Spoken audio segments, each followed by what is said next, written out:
کبیرہ گناہ کرنے والا جہنم میں جائے گا، معاف کر دو اس کا قانون، اس کی رحمت ہے، یہ آخری انسان جہنم سے نکلے گا، آخری سب سے زیادہ سزا کاٹ کے نکلے گا۔ جب وہ جنت کے دروازے پر اللہ تعالیٰ اس کو نا اوپر لائیں گے، یہاں ایسے آ جائے گا، یہ پیچھے کمر کو آگ لگ رہی ہے اور یہ آزاد ہو گیا ہے۔ اب اللہ اسے دل لگی فرمائیں گے، اس کو ایک درجہ دکھائیں گے، کہے گا یا اللہ مجھے یہ نصیب فرما دے، میری کانڈ سڑ گئی ہے، مجھے وہاں پہنچا دے۔ تو اللہ تعالیٰ فرمائیں گے اگر میں نے وہاں پہنچایا پھر کوئی مانگے کہ نہیں، کچھ نہیں مانگتا، میں نے ایک بہت ہے۔ جب وہ پہنچے گا ابھی اس کا آخری مرتبہ آگے، تو اللہ ایک اور درجہ دکھا دے گا۔ جب اسے دیکھے گا تو انسان کی طبیعت میں لالچ تو ہے، رکتا تو ہے نہیں، تھوڑی دیر بعد کہے گا یا اللہ اے دے دے، تیری کڑی کمی۔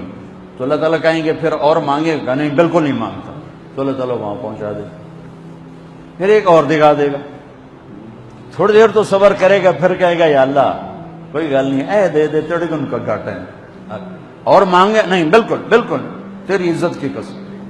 اب اللہ اس کو اس کا اصلی درجہ دکھائے گا، لیکن اب یہ ڈر جائے گا کہ اتنی باری میں چکر بازی کی تھی، جو ہوں مانگیا تھا کہ نہیں واپس دے ٹکٹ نہ لگے، لہذا وہ چپ ہو جائے، مانگے گا۔ اب اندر ہی اندر وہ ڈر رہا ہے، اور ادھر بے صبرا بھی ہو رہا ہے، آدمی پیدل ہو جاتا ہے، چل کوئی سائیکل ہی دے دے، میں سورا بھی دے دے، کوئی گل نہیں، چلاواں تو صحیح۔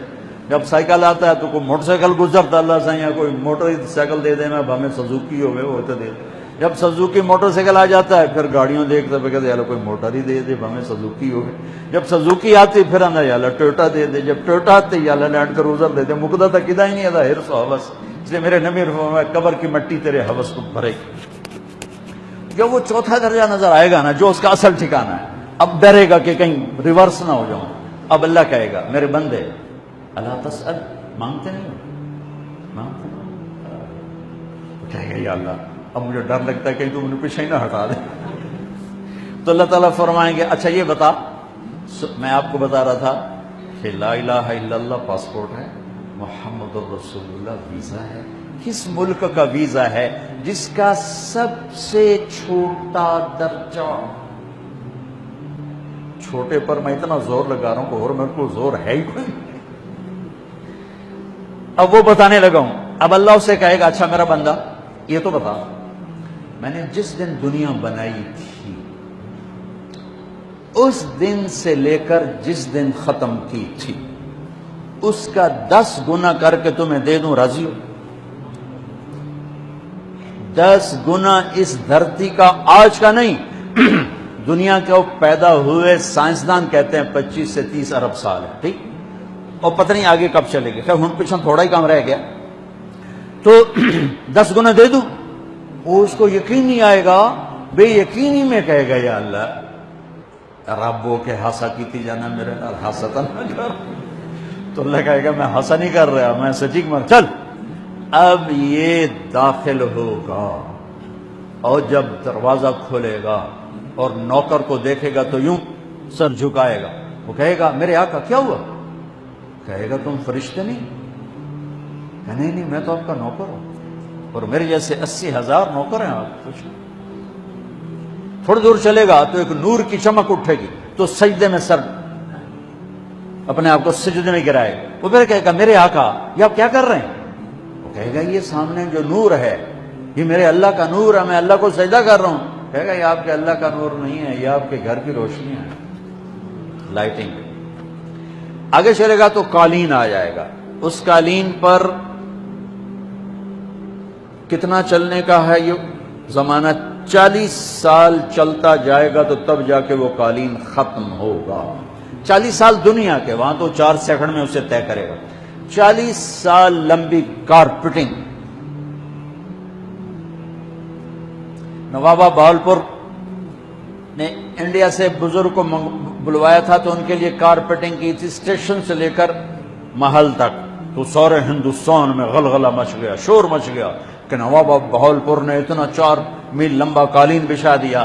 ادنا جو سب سے آخری لتر لتر کھا کے جنت میں جائے گا اس کی کارپیٹنگ 40 سال، آگے 80,000 نوکر. میں ابھی میں آیا ہوں تو یہ پھول لے کے کھڑے ہوئے تھے، وہ سارے پھول لے کے کھڑے ہوں گے اور کہیں گے اما آن لسیدنا ان نزورہ، ارے ہمارے آقا سارے جنتی جنت میں چلے گئے، آپ کدھر رہ گئے؟ ہم تو اصل سکنے پہ گئے. وہ کہ شکر کرو میں آ گیا جب میں نے بڑے لطر پہ بڑی دلائی ہوئی جو میری، تو کیا پتا تیرے کی فرشتیاں مار مار تباہی پھیر چھڑ گئی.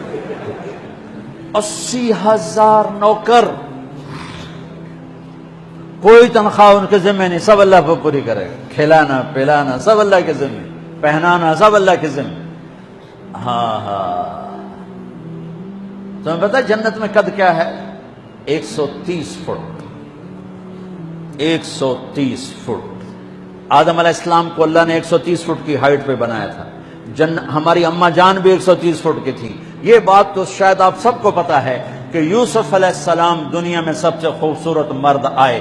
یہ بات شاید بہت سو کو پتہ نہ ہو کہ اس کائنات کی سب سے خوبصورت عورت حضرت حوا ہے. حضرت حوا سب سے حسین عورت، وہ بھی 130 فٹ کی تھی. جب جنت میں جائیں گے تو اللہ کے فضل سے اس قد کے ساتھ نہیں جائیں گے، یہ تو قد ایڈا سارا ہے. اور جنت کی حور 130 فٹ، تم کیا 5.5 فٹ، تو وہ جج پا کے پردے ہو. اب اس 130 فٹ ہائٹ ہو اور ڈاکٹر یوسف 5.5 فٹ دا اندر گیا تو وہ جچی گم ہو جاؤنا. اس اگر میرا ہسبینڈ گیا کہ دیکھا بے پاسے سجے پاسے جولی ہے جو مغرور. تو 80,000 نوکر کہیں گے کہاں رہ گئے؟ وہ کہے گا شکر کرو میں آ ہی گیا. پھر جب یہ میدان میں اس کو بٹھائیں گے 80,000، ایک ہاتھ میں برتن ایک ہاتھ میں پیالہ، 80,000 ڈرنکس اور 80,000 کھانے. یہ کھائے گا پخانا نہیں، پیے گا پیشاب نہیں. کھائے گا لذت میں کمی نہیں، پیے گا لذت میں کمی نہیں. کھانے کا نظام الگ ہے، پینے کا نظام الگ ہے. کھا پی کے جب فارغ ہوگا کہیں گے اب آپ اپنے اہلیت سے مل لیں، اپنی بیگم صاحب سے مل لیں. جنت کی حور یہ ایک دم غائب ہو جائیں گے. سامنے سے جب پردہ ہٹے گا تو ایک اور کائنات نظر آئے گی اور اس پر ایک لڑکی یوں بیٹھی ہوگی ایسے ٹھیک لگا کے. تھوڑا تختی چھوٹا نہیں تم دونوں کھاوا ایسے کر کے تو وہ ایسے کر کے بیٹھی ہوگی. تو وہ جب اس پر نظر پڑے گی نا جنت کی لڑکی پر تو اس کی آنکھیں ایسے ہی پھٹی رہ جائیں گی، ایسے ہی رہ جائیں گے.